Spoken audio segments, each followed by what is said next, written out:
আমার 70,000 জলসা ইউটিউব আর ফেসবুকে চলছে, একটা বার করে দেখান যেখানে আমি বলেছি স্কুলে পড়া যাবে না, মাস্টার হওয়া যাবে না, ডাক্তার হওয়া যাবে না, প্রফেসর হওয়া যাবে না, কোনো জলসাই বলিনি। কিন্তু এটা বলেছি যে তোমার ছেলেকে ডাক্তার করো, প্রফেসর করো, ইঞ্জিনিয়ার করো, আইপিএস করো, এমএলএ এমপি করো। আল্লাহর কসম খেয়ে বলছি, যদি তার মধ্যে দিন না থাকে আমার আল্লাহর কাছে কোনো মূল্য নাই। চ্যালেঞ্জ এটা, কোনো মূল্য থাকবে না আল্লাহর কাছে। আল্লাহর কাছে একটা চতুষ্পর জন্তুর নাই তার আচরণ হবে।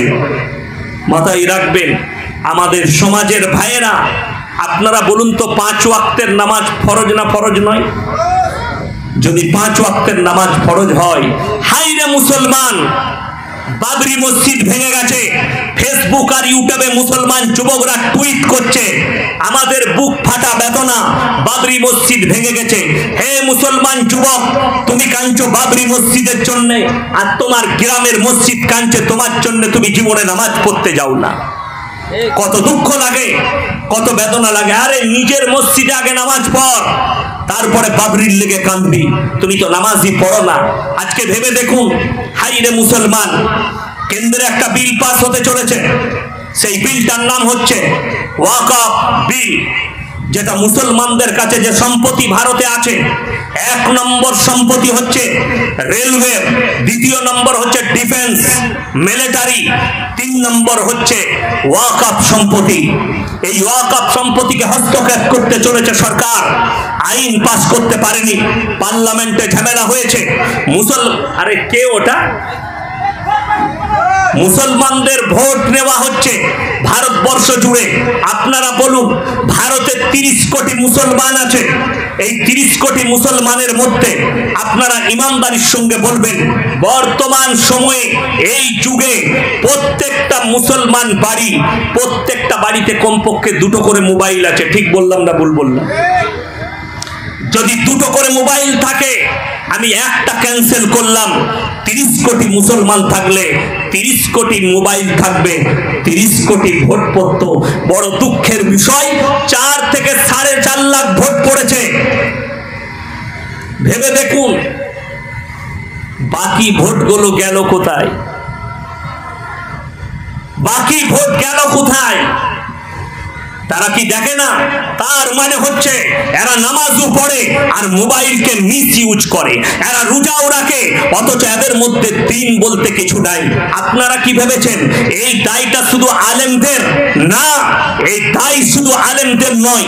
যদি কেউ মনে করেন এই বয়ান আপনি করছেন এটা মুসলমানদের কি কাজ আছে, তুমি এখন নয়, আমি ইয়াসিন মরে যাব, আমার ভাষাটা ইউটিউব আর ফেসবুকে লকিরের মতো ভাসবে, তখন তোমরা বুঝতে পারবে যে আমার কোচবিহারে এই মাথা ভাঙায় শীতলকুচিতে এমন একজন মোল্লা এসেছিল বর্ধমান জেলা থেকে, ইয়াসিন ভাই, আজকে তিনি মারা গেছেন, তার কথা মনে পড়ছে। তোমার মসজিদ তোমার থাকবে না, তোমার মাদ্রাসা তোমার থাকবে না, তারা যা ইচ্ছা তাই করতে পারে। আর আপনার জানা আছে ওয়াকফে লিল্লাহ, যেটা আল্লাহর রাস্তায় মুসলমানরা দান করেছে, এই সম্পদ একমাত্র আল্লাহ। জোরে বলুন ইনশাআল্লাহ। আপনি কি ভাবছেন যে আপনি মুসলমান? আমি চ্যালেঞ্জ ছুড়ে বললাম, পশ্চিম বাংলায় যদি 3.5 কোটি মুসলমান থাকে, 1.5 কোটি মুসলমান আছে, 2 কোটি বেঈমান হয়ে বসে আছে। এটা আমার চ্যালেঞ্জ। 2 কোটি বেঈমান হয়ে বসে আছে, মুসলমানের নামে বেঈমান। ওই জন্য আল্লামা ইকবাল বলেছে, ইস ঘর কো আগ লাগি ঘর কি চিরাগ সে। ইতিহাস তুলে দেখুন, 200 বছর রাজত্ব করেছে ইংরেজের বাচ্চারা, 200 বছর। আজকে আপনার মসজিদে, আপনার বাড়িতে কোরআন দেখতে পাচ্ছেন। জানেন গুজরাটের গোমতী নদীর তীরে 10 লাখের থেকে বেশি কোরআন নিয়ে ইংরেজের বাচ্চারা ঢের লাগিয়ে আগুন ধরিয়েছিল।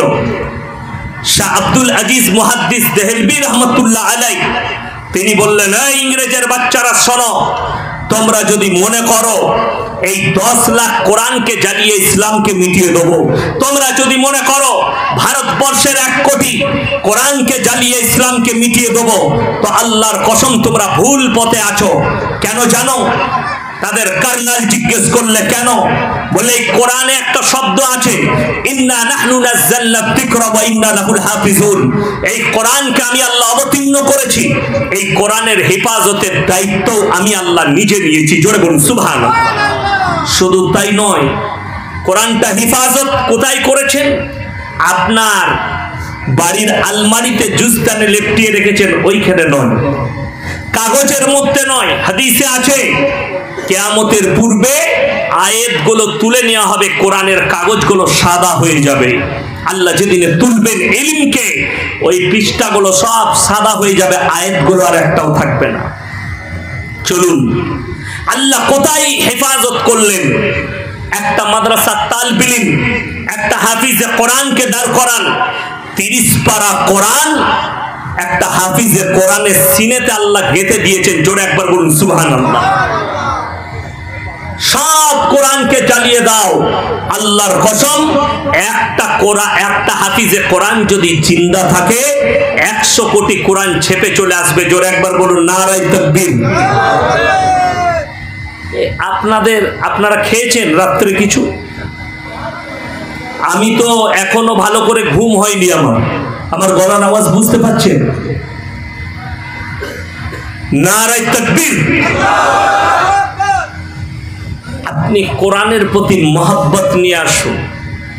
আল্লাহর কসম করে বলছি, এরপর শুনেলেন, আপনার মুখ দিয়ে তাকবীর বেরোচ্ছে না, আলহামদুলিল্লাহ বেরোচ্ছে না, সুবহানাল্লাহ বেরোচ্ছে না।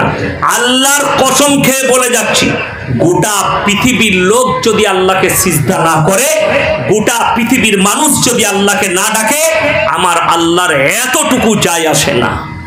আল্লাহ যে জায়গায় আছেন, ছিলেন, থাকবেন, চিরকালের জন্য থাকবেন, আবাদান আবাদা। জোরে বলুন সুবহানাল্লাহ। আপনি কি ভাবছেন সিজদা কোরআনে আছে? হে নবী বলে দাও, তারা আমাকে সিজদা করুক আর না করুক, পৃথিবীর সমস্ত মানুষের ছায়াগুলো আমাকে 24 ঘন্টা সিজদা করে। আপনার ছায়া আল্লাহকে সিজদা করছে, আপনি না করতে পারেন, আপনার ছায়াটা সিজদায় রত হয়ে আছে। ওই জন্য আমার মুসলমান ভাই, প্রত্যেকটা ভাইকে অনুরোধ করব, আজকে হাত তুলে বলুন 5 ওয়াক্তের নামাজ আজ থেকে ফজর থেকে পড়বো। সকলে জোরে বলুন ইনশাআল্লাহ। হাত তুলেন, জোরে বলুন ইনশাআল্লাহ। হ্যাঁ,